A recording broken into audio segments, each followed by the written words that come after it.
واقعہ سنانے کا دوسرا مقصد یہ ہے کہ واقعہ سننے کے بعد حق اور باطل کا پتہ چل جائے، حق اور باطل کے درمیان فرق معلوم ہو جائے، یہ حق ہے اور یہ باطل ہے۔ یہ دوسرا مقصد ہے واقعہ سنانے کا۔ اور تیسرا مقصد ہے وہ موعظۃ و ذکریٰ للمؤمنین، اور واقعہ سنانے کا تیسرا مقصد یہ ہے کہ اس سے نصیحت حاصل کی جائے، اس سے سبق حاصل کیا جائے، اس سے عبرت حاصل کی جائے۔ صرف سن کر کانوں کی لذت کی خاطر اور صرف تھوڑی دیر آنسو بہا کر اسے فراموش نہ کیا جائے۔ اللہ رب العزت نے قرآن مجید میں حضرت یوسف علیہ السلام کا قصہ سنایا۔ کیوں سنایا؟ صرف کانوں کی لذت کے لیے سنایا؟ کانوں کے چسکے کے لیے سنایا؟ صرف ذوق و شوق کے لیے سنایا؟ ہرگز نہیں، بلکہ اللہ رب العزت نے حضرت یوسف کا جو قصہ سنایا وہ نوجوانوں کو عبرت کے لیے سنایا، نوجوانوں کے لیے سبق کے لیے سنایا کہ اے نوجوانوں ذرا دیکھو، میرا یوسف بھی نوجوان ہے، اور صرف نوجوان نہیں، حسن و جمال کا سلطان ہے اور اس کے قدموں میں حسن بچھ رہا ہے، لیکن ذرا دیکھو میرے یوسف نے اس حسن کو ٹھوکر مار دی اور اس حسن کے آگے اپنے تقوی اور اپنے پاکی کے دامن پر داغ لگنے نہیں دیا۔ کیوں؟ صرف اپنی رضا کی خاطر، صرف اپنے رب کی خوشنودی کی خاطر، صرف اپنے رب کو راضی کرنے کے لیے۔ بھلے اس کی خاطر اسے 7 سال جیل میں گزارنا پڑا، 7 سال جیل میں رہنا یوسف نے گوارا کیا، مگر رب کو ناراض کرنا گوارا نہ کیا۔ تو جو بھی تذکرہ سنایا جاتا ہے، جو بھی واقعہ سنایا جاتا ہے، اس کا مقصد اس سے سبق حاصل کرنا ہے۔ تو میں عرض یہ کر رہا تھا، مارکہ کربلا، واقعہ کربلا صرف ایک واقعہ نہیں ہے۔ اگر صرف واقعہ ہوتا تو دنیا اسے کب کی بھول گئی ہوتی۔ جیسے ہم اور آپ بڑے سے بڑے حادثے کو بھول جاتے ہیں، بڑے سے بڑا ایکسیڈنٹ ہوتا ہے 4 دن یاد ہوتا ہے، بڑے سے بڑی شخصیت کا انتقال ہوتا ہے 4 دن اس کا غم ہوتا ہے، اس کے بعد ہم اپنے راستے اور وہ اپنے راستے۔ لیکن کیا وجہ ہے؟ صدیاں گزر جانے کے باوجود آج بھی وہ درد ہمارے سینوں میں موجود ہے۔ آج بھی امت مسلمہ امام عالی مقام کی اس شہادت کو یاد کر رہی ہے، کیونکہ یہ صرف ایک حادثہ نہیں ہے، صرف ایک واقعہ نہیں ہے، صرف ایک غلطی سے پیش آنے والا معاملہ نہیں ہے، بلکہ یہ اللہ کی تقدیر سے رچایا گیا ایک سبق ہے جس سے امت سبق حاصل کر سکے۔ اسی لیے حضور صلی اللہ علیہ وسلم نے اس کی قبریں بہت پہلے سے دی ہیں۔ حضور علیہ الصلوۃ والسلام صحابہ اکرام کے درمیان بیٹھے ہیں، درس دے رہے ہیں، اور شہزادے امام حسین آپ کی گود میں آ کر بیٹھ جاتے ہیں، آپ کی گود میں بیٹھتے ہیں۔ کچھ دیر گزرتی ہے، حضور علیہ السلام کے آنکھوں سے آنسوؤں کا سیلاب جاری ہوتا ہے، حضور رونے لگتے ہیں۔ صحابہ نے پوچھا، حضور کیا بات ہے؟ ابھی تک تو آپ خوش تھے، ابھی تو آپ بات کر رہے تھے اور اپنے اس شہزادے کو کھلا رہے تھے، اچانک آپ رونے کیوں لگے؟ حضور فرماتے ہیں، ابھی ایک فرشتہ میرے پاس آیا تھا جو آج سے پہلے کبھی زمین پر وہ نہیں آیا، اس نے آ کر مجھے سلامی عرض کی اور اس نے مجھے بتایا یہ جو بچہ ہے، یہ جو شہزادہ ہے جو آپ کے گود میں کھیل رہا ہے، آپ کی اپنی امت اسے شہید کرنے والی ہے۔ ذرا غور کرنے کا مقام ہے، امام عالی مقام کی شہادت ہونے والی ہے اور اس کی خبر حضور کو بچپن سے دی جا رہی ہے۔ اس سے پہلے بھی تو کئی لوگ شہید ہوئے ہیں، حضور علیہ السلام کی زندگی میں بہت سے لوگ شہید ہوئے ہیں، لیکن کیا حضور نے ہر شہید کی خبر دی ہے؟ ہر شہید کے بارے میں بتایا ہے کہ فلاں شہید ہونے والا ہے؟ کیا اللہ نے فرشتے کو بھیج کر حضور کو پہلے سے کبھی بتایا ہے کہ فلاں صحابی شہید ہونے والے ہیں؟ لیکن بار بار امام حسین کی شہادت کا ذکر کیوں کیا جا رہا ہے؟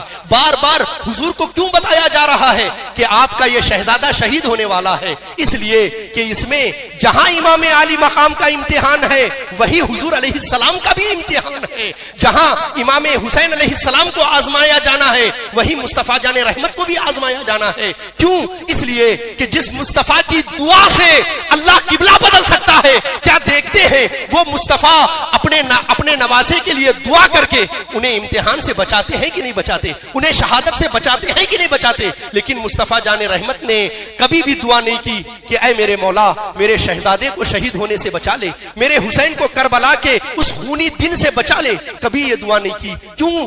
اس لیے کہ جو قابل ماں باپ ہوتے ہیں وہ اپنے بچے کو کبھی امتحان سے نہیں بچاتے بلکہ امتحان کے لائق اسے بناتے ہیں۔ اسی طرح مصطفیٰ جان رحمت نے پوری زندگی اپنے حسین کو اس کربلا میں جانے کے لائق بنایا ہے۔ 3 دن کی اگر پیاس ہو تو زبان چسا کر 3 دن تک پیاسا رہنے کا حوصلہ ان کے اندر